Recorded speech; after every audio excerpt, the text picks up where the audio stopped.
O El Niño está confirmado e promete ditar as regras na safra de soja dessa temporada. O alerta emitido coloca o produtor brasileiro em estado de atenção máxima para o atraso nas chuvas e o perigo dos incêndios rurais, onde há também uma previsão de seca.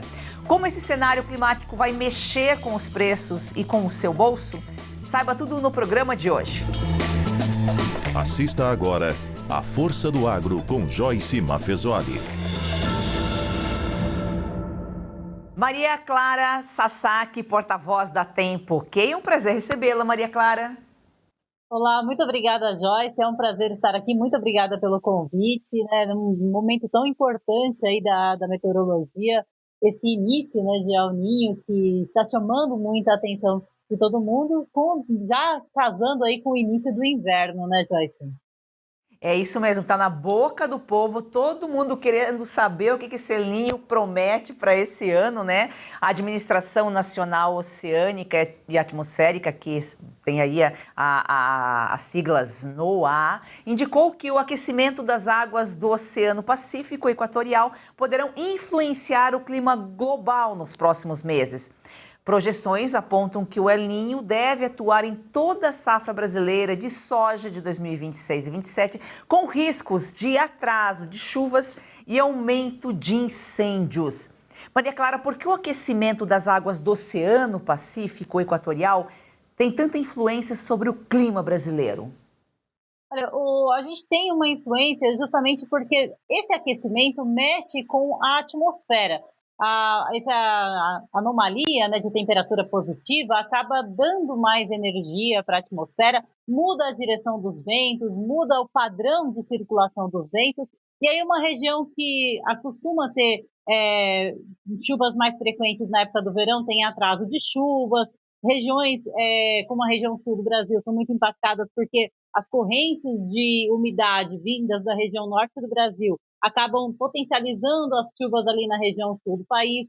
Temos também chuvas concentradas mais no extremo norte, bem extremo norte mesmo do Brasil, né, pegando ali Amapá, Roraima, mas essas chuvas não conseguem avançar para a região do Mato Piba, que é uma importante região produtora do país. Centro-oeste, sudeste também acabam sofrendo porque a atmosfera fica mais aquecida e aí a gente tem efeitos como ondas de calor, atraso das instabilidades, né? O retorno das chuvas do período chuvoso demora um pouco mais para acontecer. Então, todas as regiões do Brasil sofrem um pouco mais ou um pouco menos, mas todas as regiões do Brasil acabam sentindo os efeitos desse aquecimento, porque justamente ele mexe com a circulação dos ventos na atmosfera e com o padrão de chuvas e temperaturas, não só aqui no Brasil, mas em grande parte do planeta.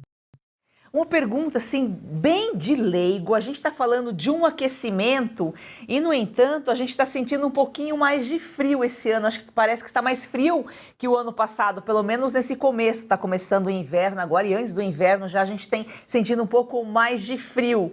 Explica pra gente o porquê que esse aquecimento provoca esse frio.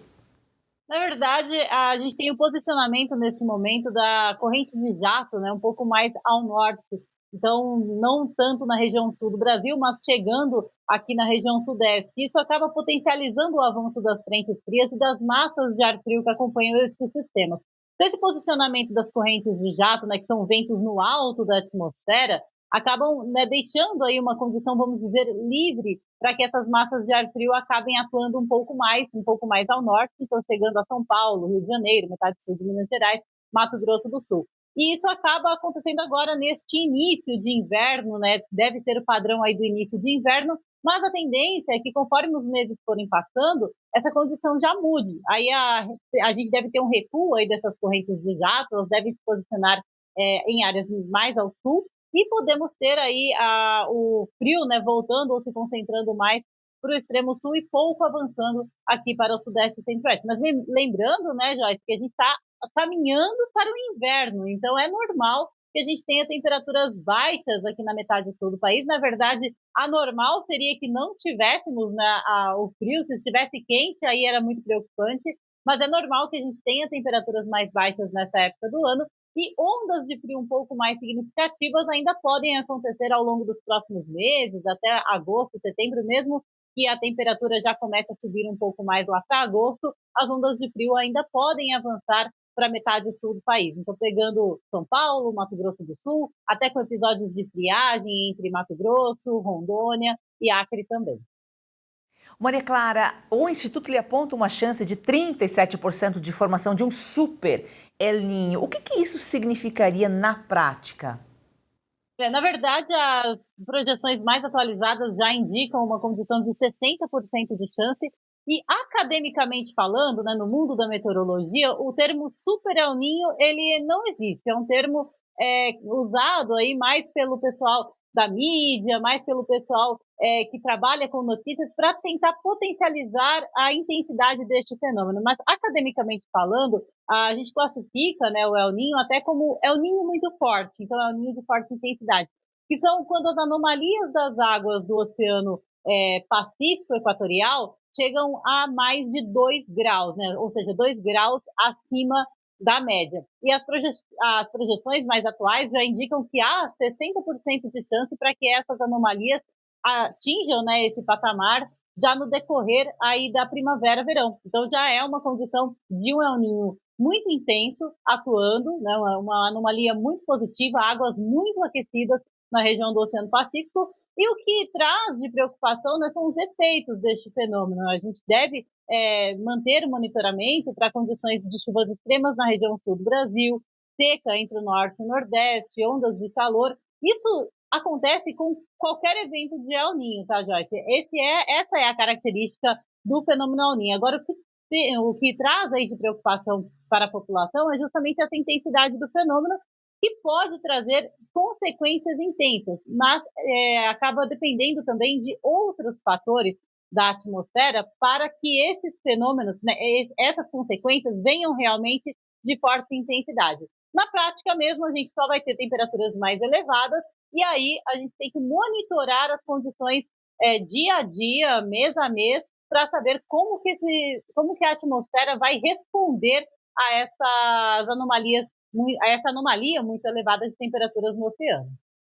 Veja como a meteorologia, ela pode ser até meio que imprevisível. Na verdade, ela não é imprevisível, porque é uma previsão que vai se atualizando, né? Eu falei 37, você já falou em 60, daqui a pouco pode mudar já esse índice. E a previsão, então, do fenômeno do El Niño, ele começa agora em junho e vai até fevereiro de 2027, é isso? Os modelos indicam, né, até fevereiro, mas a gente tem que acompanhar, provavelmente teremos mais atualizações ao longo dos próximos meses. É possível que passe até de fevereiro, né, a gente ainda não sabe, mas até o final do ano, pelo menos até o final aí do verão, a gente deve ter a atuação do fenômeno El Niño. Por isso que é uma grande preocupação, né? A gente inicia o El Niño agora, ele pode se estender um pouco mais, passando de fevereiro, mas os modelos atuais indicam que até pelo menos fevereiro a gente deve ter a atuação. Mais chuvas no sul, seca norte e nordeste. Como que esse fenômeno ele pode impactar aí a safra 2026, 2027?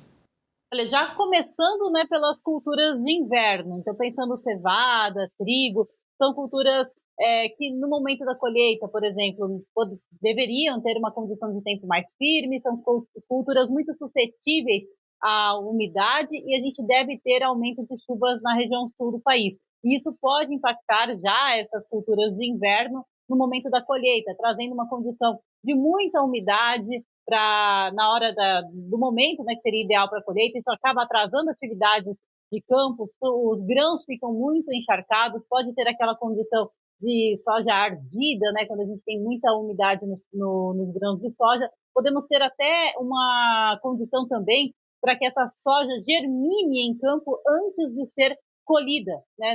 Ainda na vagem pode ocorrer a germinação devido à quantidade de umidade. Então, excesso de umidade na região sul do Brasil para culturas de inverno.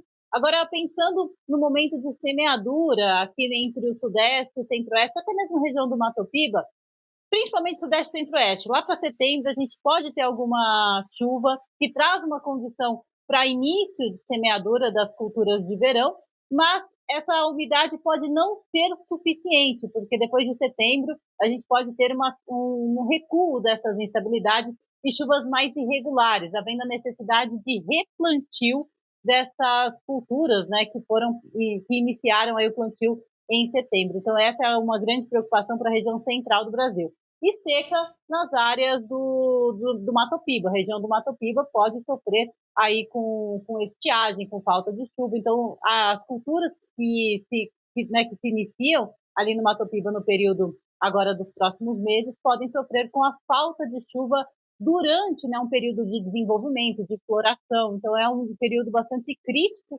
que exige cuidados necessários aí quando a gente tem essa condição de temperaturas muito elevadas e de falta de chuva. Ou seja, Maria Clara, de norte a sul pode influenciar então todas as regiões aí. Exatamente, a gente tem influência, impacta no Brasil todo, né? O El Niño impacta no Brasil todo, todas as regiões vão sofrer as consequências, vão ter consequências.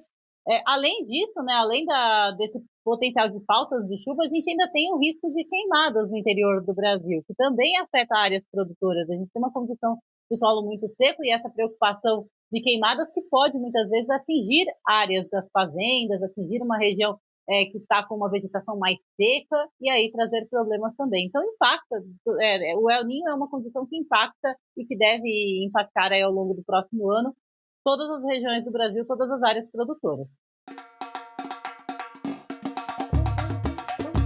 Olá, eu assino e recomendo a Revista Oeste pelos seus valores cristãos, éticos, a verdade, compromisso, desde o seu início, que não aceita verba pública, porque não tem rabo preso com ninguém. Noticia, escreve, narra, comenta os fatos na sua essência, sem medo. Assine a Oeste você também.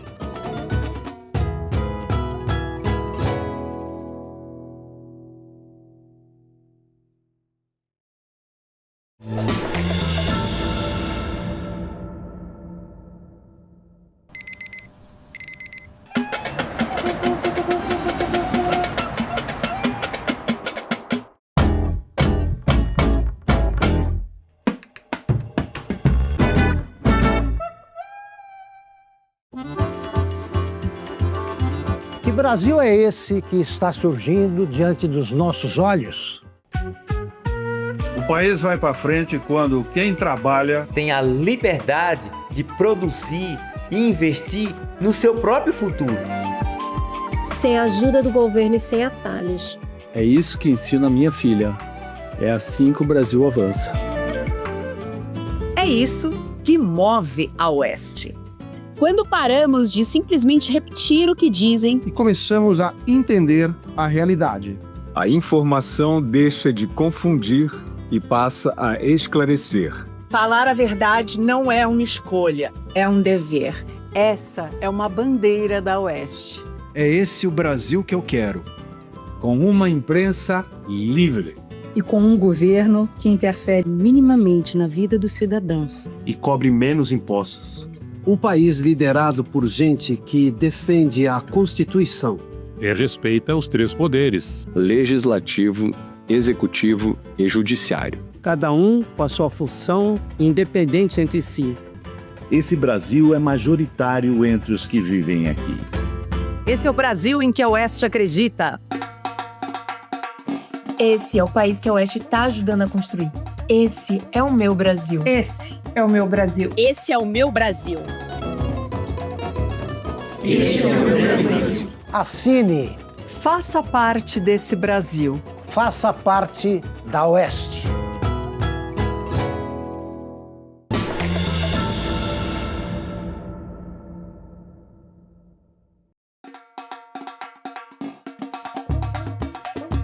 Olá, eu assino e recomendo a Revista Oeste pelos seus valores cristãos, éticos, a verdade, compromisso, desde o seu início, que não aceita verba pública, porque não tem rabo preso com ninguém. Noticia, escreve, narra, comenta os fatos na sua essência, sem medo. Assine a Oeste você também.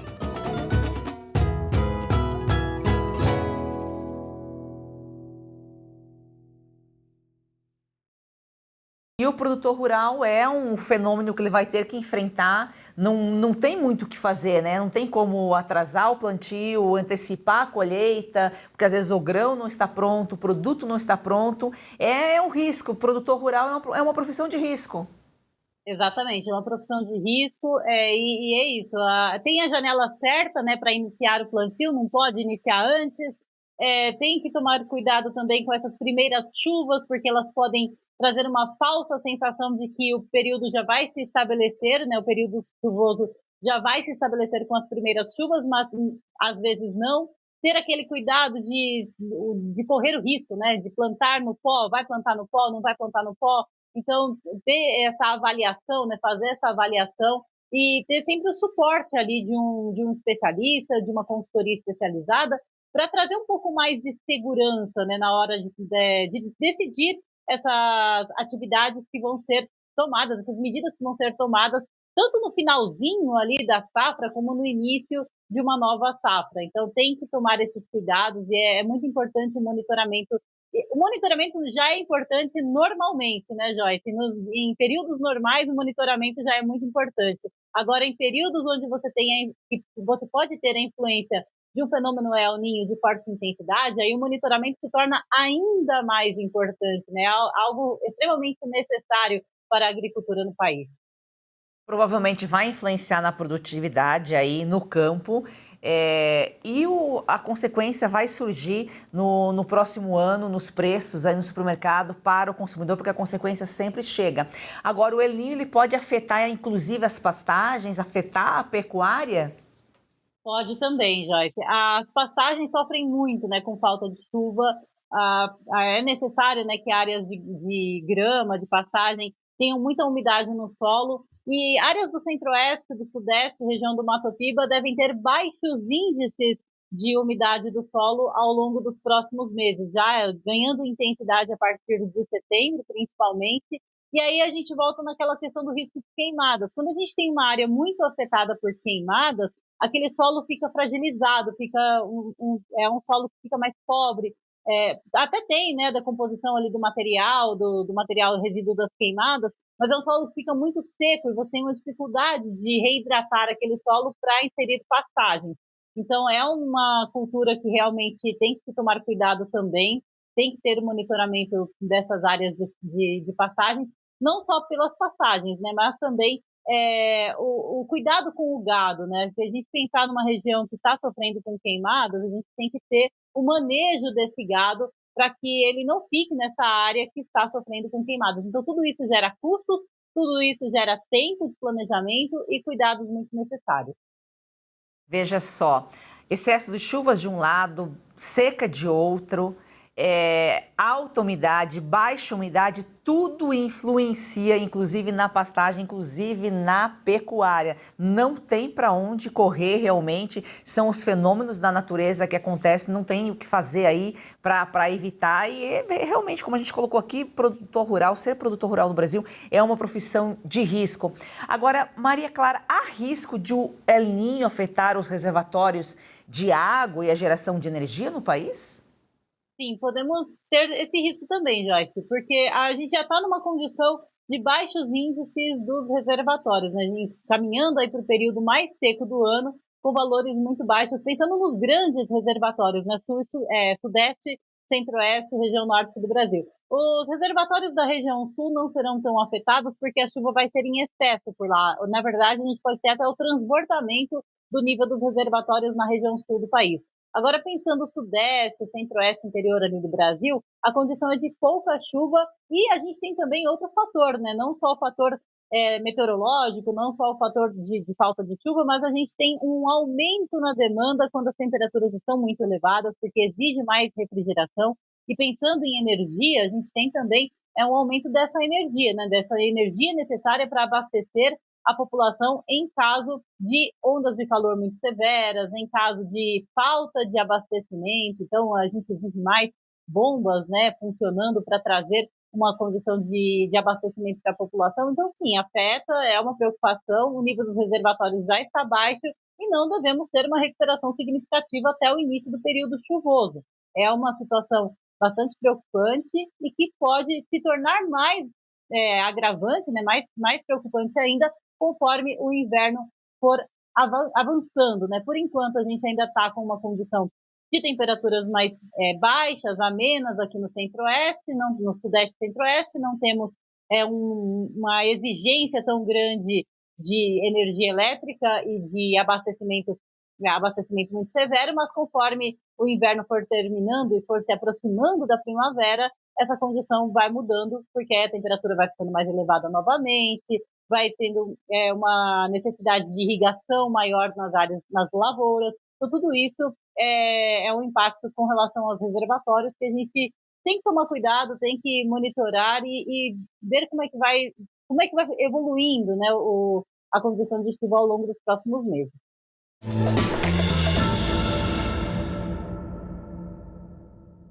Agora eu quero falar com você sobre Red Silver, as panelas que não precisa de óleo e traz a facilidade para a saúde e para sua casa. Você sabia que aquele pouquinho de óleo de todos os dias na comida, a médio e longo prazo, pode sim provocar ganho de peso, pressão alta e até doenças do coração?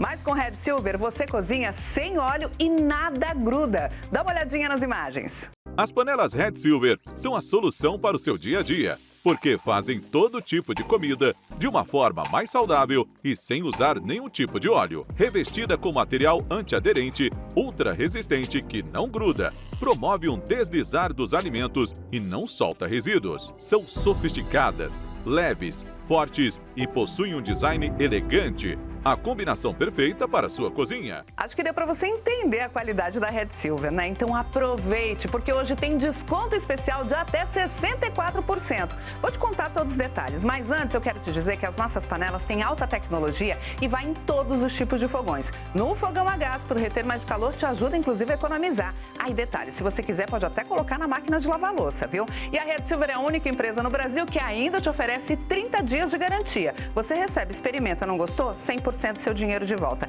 E vamos embora pro preço, ó. Atenção, porque a gente começa com este primeiro kit, que é o nosso kit padrão. São 8 peças no total, panela mais tampa, por apenas 12 parcelinhas de R$ 62,25. Mas não para por aí não, ó. Você pode optar pelo kit família com R$ 10 a mais na parcela, ou seja, 12 de R$ 72,25 você agrega esta forma, que é maravilhosa e tem a mesma tecnologia, e mais a frigideira de 28 centímetros. Tudo isso no endereço que você determinar. E de presente o jogo de facas de aço inox revestimento Red Silver. Então aproveite! Através do QR Code você pode acessar também o nosso site redsilver.com.br/oeste ou ainda pelo nosso WhatsApp 11 97661 8704.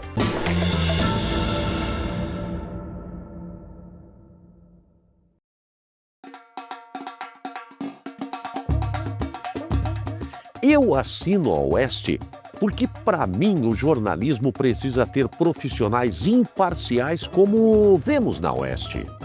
Recomendo a você também assinar a Oeste, que nos garante informações com responsabilidade, credibilidade, compromisso com a sociedade, sem aceitar dinheiro público. Assine agora mesmo a Oeste e venha fazer parte desta grande família. Assine a Oeste, você também. Essas chuvas previstas para a região sul, quais são os meses mais propensos aí? Olha, principalmente agora no inverno, Joyce, até pelo menos aí agosto, a gente deve ter chuvas bem concentradas na região sul do país. Em setembro ela dá uma espalhada, começa a querer voltar aqui para o centro-oeste, né, trazendo uma condição de chuvas mais espalhadas pelo centro-oeste e sudeste do Brasil, mas os principais meses com volumes elevados são agora os meses de inverno. Então, julho, agosto, comecinho de setembro são os meses onde o volume de chuva deve ser maior. Isso porque as frentes elas não conseguem avançar, elas ficam presas na região sul do país e trazem aquelas chuvas recorrentes, chuvas frequentes, né, o corredor de umidade, né, o jato de baixos níveis, que traz umidade da região norte do Brasil. fica concentrado mais para a região sul, então a gente tem aquele padrão muito recorrente de instabilidade no interior e essas chuvas pouco avançam. Então, por isso que a preocupação maior, por enquanto, são os meses de inverno para a região sul do Brasil, Joyce. Mas, Maria Clara, serão chuvas recorrentes, mas não tão intensas como as que costumam ocorrer em janeiro, em fevereiro, como foi em 2024 no Rio Grande do Sul, com tanta intensidade de provocar alagamentos, provocar a tragédia que provocou no Rio Grande do Sul? Esse é um ponto bastante importante, Joyce. Em 2024, o que aconteceu no Rio Grande do Sul foi um evento de El Niño. A gente estava sob o efeito de um El Niño, só que já era um El Niño enfraquecido. É uma situação diferente do que temos agora. O que temos agora já é um El Niño forte, tá? É um El Niño que pode vir de moderada a forte intensidade, sim. Mas para a gente ver como não tem uma linearidade nos efeitos, nas consequências do fenômeno El Niño. Naquele ano, né, 2024, a gente tinha a ocorrência de um El Niño já enfraquecido, e o que provocou o desastre, a tragédia, foi justamente o solo muito vulnerável da região sul do Brasil, chuvas anteriores que aconteceram ao longo de 2023, especialmente no segundo semestre de 2023, e não necessariamente um período isolado, que aconteceu ali apenas no início de 2024, com aquelas chuvas muito frequentes. A gente teve ali o bloqueio, né, as frentes frias que ficaram posicionadas ali na região sul do país, mas o solo já estava bastante vulnerável, tinha fonte de umidade local, e tudo isso contribuiu para os volumes muito significativos. Agora, eventos históricos, Joyce, são eventos que você tem que monitorar diariamente. A gente não consegue hoje, por exemplo, falar que em dezembro desse ano a gente vai ter uma chuva histórica que vai provocar alagamentos e inundações e com volumes muito severos. Isso matematicamente falando, ainda não é possível. Os modelos meteorológicos exigem condições iniciais, né, exigem saber o que está acontecendo agora para trazer uma previsão mais, vamos dizer, precisa. E esses eventos muito extremos, muito significativos, só são previstos com curto período, né, de antecedência. Então, 7 dias, 10 dias, aí a gente já consegue ter uma noção desses eventos extremos. O que a gente tem que tomar cuidado, Jéssica, quando a gente fala que o El Niño ele é de forte intensidade, e aí, por consequência, a gente vai ter mais eventos extremos. Na verdade, não, a gente tem sim um El Niño forte, mas a gente depende também de outras oscilações, tanto da atmosfera quanto do oceano, para identificar como serão os padrões de chuva e de temperatura. Por exemplo, se a gente tem ali um aquecimento das águas do Oceano Atlântico, que banham aqui o Brasil. Essas águas aquecidas servem de fonte de umidade e a gente tem um potencial aumento de chuvas na região sul do Brasil devido a essas águas mais aquecidas. Agora, se as águas estiverem mais resfriadas, aí a gente já não tem tanto esse fornecimento de umidade ali para a região sul do país e a gente acaba tendo ali um El Niño forte, mas com volumes mais baixos na região sul.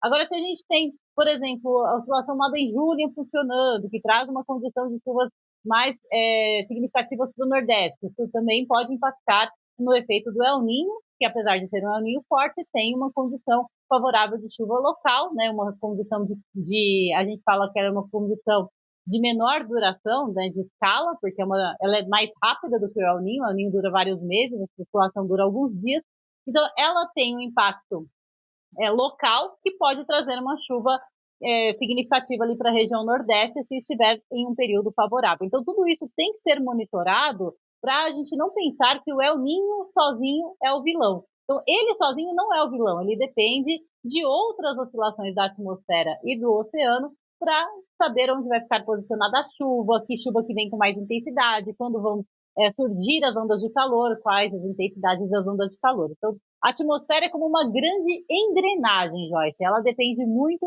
de todos os fatores estarem funcionando para que as chuvas ocorram dentro do que os modelos meteorológicos estão prevendo. Por isso que o monitoramento é constante, né? E o cenário pode mudar daqui a um mês. A gente pode estar aqui novamente falando já com base em outras mudanças que podem ocorrer. Maria Clara, muito obrigada pela sua participação aqui, pelas suas informações. Eu que agradeço, Joyce, foi um prazer. E vamos atualizando, né? É sempre muito importante trazer aí essas atualizações. Os modelos rodam todos os dias, então todos os dias a gente tem atualização. E é isso aí, produtor rural, tempo é dinheiro. A força do agro é o Brasil que dá certo.